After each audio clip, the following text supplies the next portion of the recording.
政府发出2050年要做到净零排放，民众敢有关心呢？台大风险中心针对民众的意识来做调查，结果发现讲有超过8成的民众认同台湾就爱积极推动能源的转型，避免后一代受苦。嘛有8%的民众是支持起电价。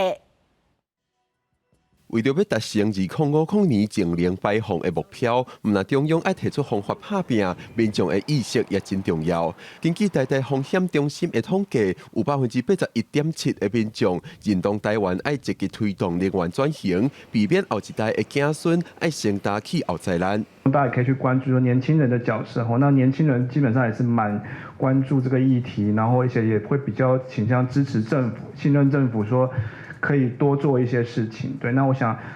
年轻人自己他们也是很关注这个气候变迁对他们未来的影响。台湾社会有一定浓度的世代正义的想象的时候，但是政策上没有完全发挥出来，这就会有点可惜。针对电价的部分，有83%的民众支持起电价，也分别有40%左右的民众支持中央爱公布分阶段起电价的时间，甲固定逐年检讨电价。因为现在的这个每度大概2.6，然后有分2.7到3.0，有分3.0到3.5，这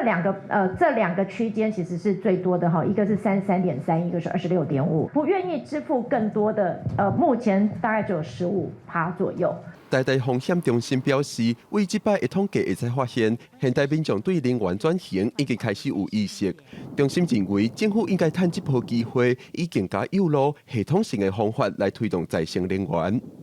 记者郭文正由台北报道。